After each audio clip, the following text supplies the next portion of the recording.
Hey guys, how you doing? Welcome back to another video, and in this video we're looking at a couple of the shirts we bought in January. Now, apologies, we're halfway through February. Life has just completely got in the way, but these two shirts came in. We were really excited to add these to our match-worn collection. And as you know, through some of my other videos, most of the match-worn shirts that we typically collect as opposed to sort of fundraise with are from the lower English leagues. And as somebody who follows my local team in League Division 2 as it is now, yes, League 1, League 2, who knows where they are, League 2. I like to get some of the shirts that I see on a regular basis when I go and watch my team play. It's quite nice, you know, everyone aspires to get the big teams, but actually I still think there's something in having a match-worn shirt that's been on a pitch for a lower league team. So this first shirt is a shirt from Hartlepool United, a team that has had similar fortunes to Gillingham over the years, and one I'd narrowly missed out on a few shirts probably over the last 5 or 6 months, and then a friend of mine who I know through Twitter, who does sell quite a lot of shirts. He's helped me out with a couple of shirts in the past. This one came up and got it for a very, very good price. And here we go. So nothing stunning or nothing outstanding about some of these shirts other than the fact that they are match worn. And as you can see here, we've got the EFL League 2 badge there. And then your stay in control, set a deposit limit, a lot of stuff in this country about sort of managing gambling and trying to raise awareness of the challenge that gambling can have. Manufactured by O'Neill's, not something you see a huge amount, and by the looks of it, probably a more localised sponsor there, probably from a business that's based up in the northern part of the UK. A pretty understated logo, not a lot going on there, but what you can see on this shirt is there are blemishes that shows you that this isn't one of those shirts that the kit man has taken back, washed and then got signed. This has literally come straight off the player's back and is unsigned, but you know, I can see marks there and there are dirt marks further down. Doesn't particularly smell. I think the smell on this shirt is probably more a storage smell. And on the back there you've got number 24 Olamola, and admittedly, I've not done any research on this player because, to be honest with you, that's not what this video is about. You don't care about the player or their background, it's about the shirt. So, but what I do know is that I can see here through that number in there, it's got that sort of sponsored mind logo, which I believe was sort of from 2019 through to 2021. So I think this shirt is possibly one of the shirts for one of the COVID effective seasons. And if I'm right in thinking, Hartlepool went out of the league shortly after this. So I could be completely wrong. Someone correct me in the comments there. But yeah, there are signs here that this is a worn shirt here, and really delighted to add a shirt. I've seen Hartlepool play on a number of occasions down here, and you know, to pick this up, I think I picked this shirt up for about £45, which for me is very good value. You know, you pay that for, you know, you would have paid that for a Hartlepool replica shirt in that current season. That tends to be the going price for a lot of these lower league side shirts, where you don't have the challenges of player specs versus fan versions. But no, I really love that.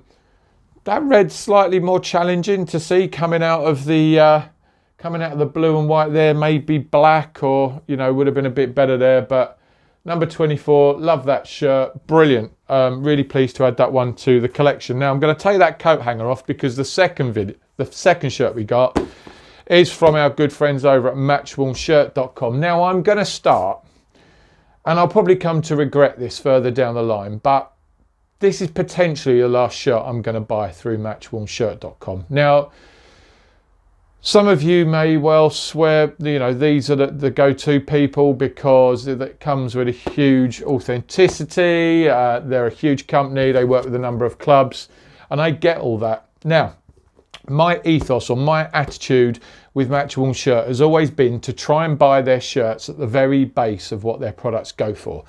Typically, they start most of their auctions at around £77. Now, this is the fourth shirt I think I've won through their auctions. The first was a Getafe shirt, which I did pay over the, well, I paid about £130 for that, but it was from a match against Real Madrid. But the 3 lower league English shirts I've bought, I've all got at the bottom of that price. Now, the reason I've done that is because in the old world, this is where the story is going. If you bid on that, the bid you place is the bid you pay. So if I bid 77 for this shirt, that's what I got it was, and I knew I would be paying £15 postage on top of that because this is an English based shirt. For European shirts, it was typically £30 shipping from Europe. You know what you're paying. So if I win the auction at £77, I know this shirt is roughly costing me £92, £93. And for me, there's a comfort there below the £100 mark. With the matchwornshirt.com, I know that this is a shirt that if I needed to move that on to the right fan and to the right collector, because of who it's come from, I'm going to make my money back at the very least. Now, things changed at the start of January, and I only found this out when I actually put a bid on for a shirt, but thankfully I got outbid, because what's happened is that for whatever reason, Matchworn Shirt have now changed their process twofold. Firstly, they've now added what they call a bid premium amount per auction. Now, this is, I guess, similar to a buyer's fee you might pay on Vinted, or, you know, you tell me, I don't know. But effectively, as well as the bid price, you are now paying a buyer's premium fee, I think of about £7 or £8 on top.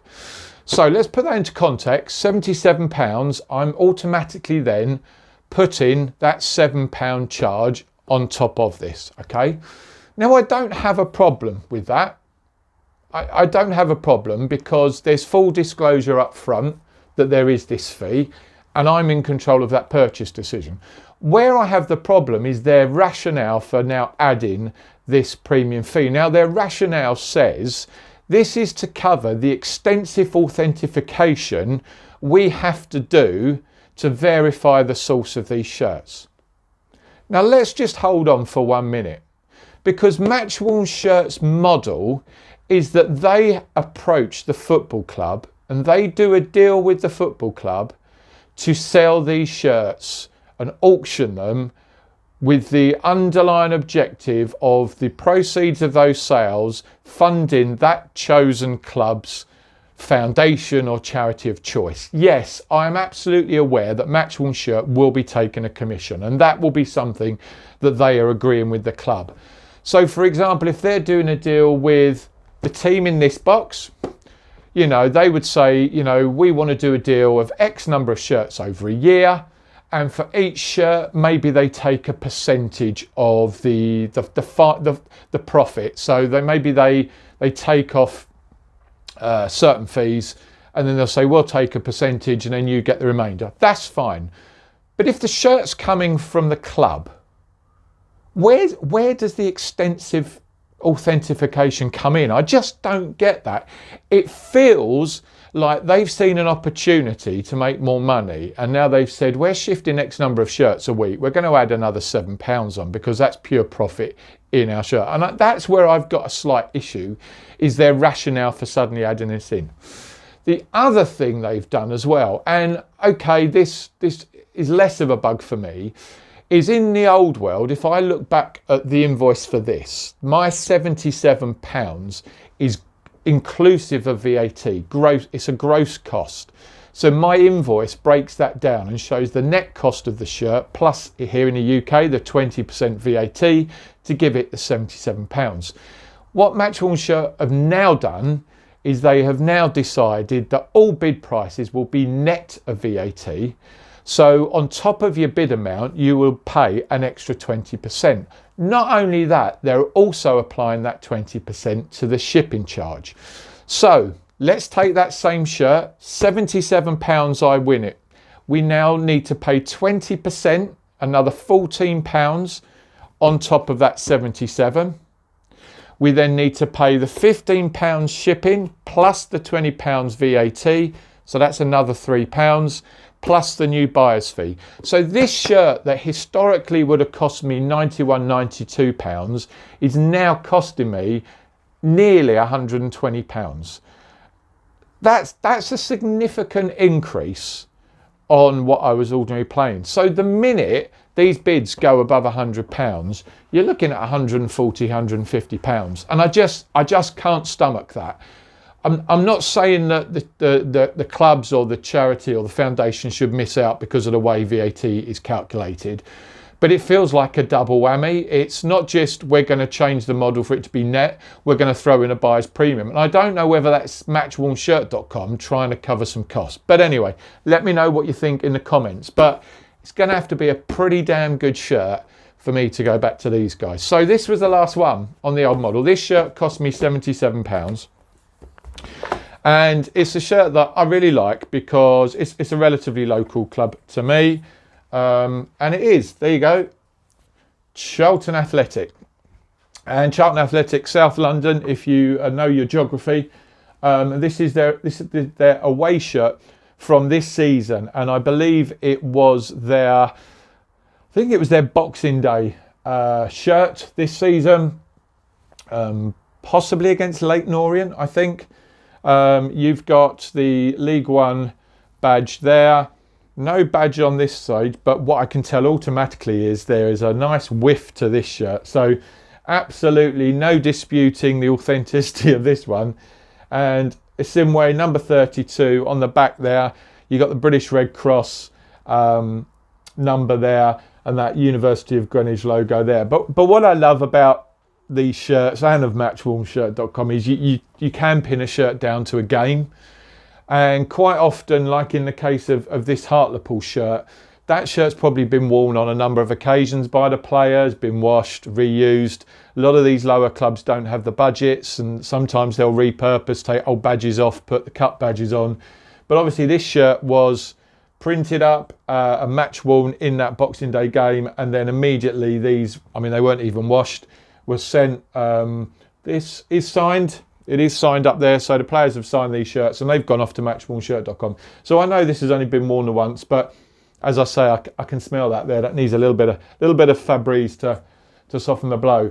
So really delighted to add a League Two and a League One shirt to the collection. I know I've had a bit of a moan here, but when you're in the match worn space, you know, you want to feel like you're getting both a bargain, but also something that sort of ticks your objectives. And I don't like it when people take the mickey a little bit and try and inflate things. But at the end of the day, the gift is mine as to whether I want to press submit on these auctions. I don't have to buy, so I completely get that. So you may well be someone who continues to use matchwornshirt.com, and that's fine. But there you go, a couple of matchworn shirts added in January. Really delighted with those. They will be going up, protected into the collection. And I think that probably takes us to somewhere near 50 matchworn shirts now. And we'll do a video, we'll have a look at them all at some point. So there you go, guys. Matchworn shirts for January. Let's see what we'll be picking up in February as we go through this month. Until then, guys, if you haven't already, do hit that subscribe button. Thanks for watching, and we'll be back with another video really soon.